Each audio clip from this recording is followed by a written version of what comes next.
Hello and welcome to the Championship Talk podcast. I'm your host Paul O'Toole, and not joining me again is my co-host Thomas Falco. We again have work issues, so but we want to go through the news and the two rounds of fixtures we've had before the international break.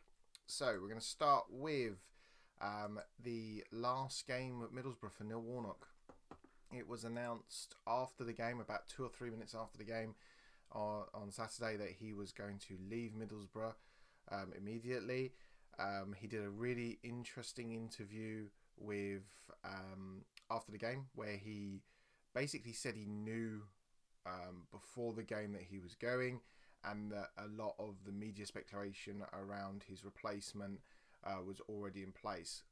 I kind of want to stop. I'm not going to talk about the replacement because I do think the replacement is it's a good replacement. However,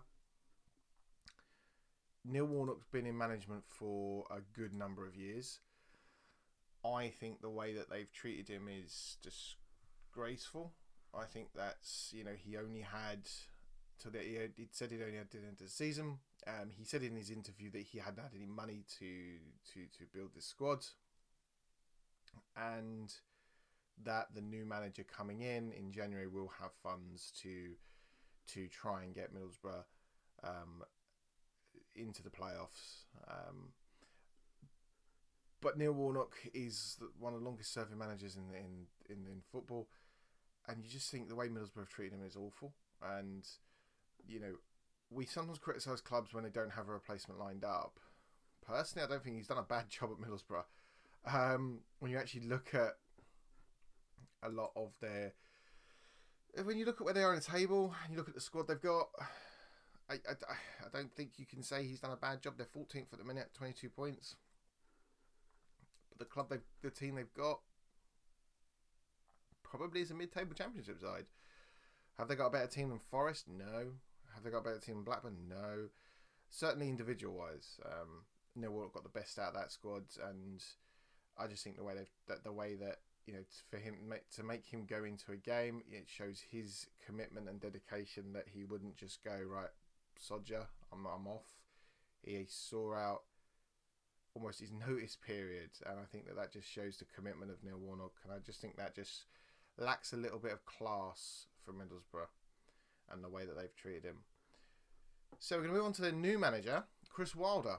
So he takes is announced today, which is announced yesterday, the 7th, that he takes control of immediate effect. It's not yet known the length of his contract, etc., etc., etc.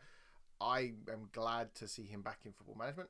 It's going to be interesting to see if he can garner the same enthusiasm and passion for another team that obviously he had with Sheffield United. Sheffield United had really close connections with.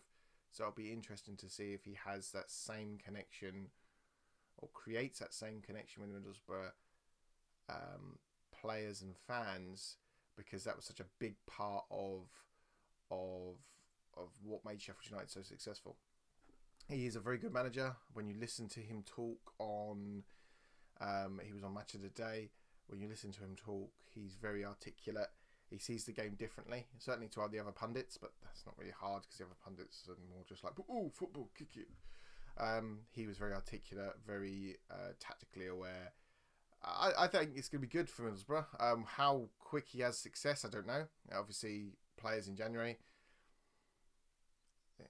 It's very hard to bring in a team or bring in players in January and have them be immediate success. So you're probably, if you're a Middlesbrough fan, you're still writing off this season and you're hoping for a good start to next season. But I just genuinely think Chris Wilder is going to be a great addition to the Championship again. Primarily because Sheffield United was so good. Their football was so good. He's got a no-nonsense way in terms of his interviews, and he gets the best out of players that, David McGoldrick is one that, Thomas would say at Forest couldn't hit a bandle with a banjo. Now looks a world beater. He looked really good in the Premiership, even at his age. So interesting to see how that one goes. Next thing I want to talk about, and this is a bit of an unsavoury moment, and idiots are idiots. A young Hull City fan was hit by a flare thrown at the game against Barnsley. A 17-year-old has presented himself to the police. a 17-year-old fan was hit by a flare. Don't take flares or fireworks into football games. You're an idiot if you do. There was a game called off, I think it was #United, where an actual firework hit the pitch, hit a player. You know, these things shouldn't be sold to people with a below average IQ, and certainly shouldn't be used in this way. You know, why you would take a flare to a football game is just beyond me. What you're looking to get from that. You know, that no one wants you to be there if you have a flare. No one wants to stand next to the guy with the giant megaphone or the horn. You know, you are an irritant and a nuisance, and if that's what you're aiming to be, well, go do that in a cave somewhere. But yeah, 7-year-old goes to a football game, gets hit by a flare. Is that 7-year-old going to want to go to a football game again? That's the scare. You know, that's the reality of it, and that's the reality of this idiotic behaviour, which really frustrates me because it's like there are too many morons on this. There are too many morons that are allowed to congregate in public places, and that's one fan ruining it for everyone that's in that section, and another fan that just was innocently going to watch a game of football. Idiots, absolute idiots. So the next thing I want to talk about is, and again, this isn't the Championship related, however, there will be in the Championship next season, make no bones about that, and that's Norwich sacking Daniel Farke. I know a lot of Norwich fans wanted him gone. I think it's the Ipswich Town situation. They hounded out Mick McCarthy. They thought results and performances could be better. The grass isn't always greener. You know, yes, you got relegated twice. That's looking at it the wrong way. He got a bang average side promoted twice. Let's make no bones about that. And the Norwich fans that I have spoken to are all saying, yeah, but the football's bad. He sold his best player. Well, Norwich had their best player sold, and the way it works is Daniel Farke doesn't get to pick who gets bought and sold. They have a transfer committee. They have a director of football. Daniel Farke would have not wanted Emi Buendia being sold. Guarantee you that.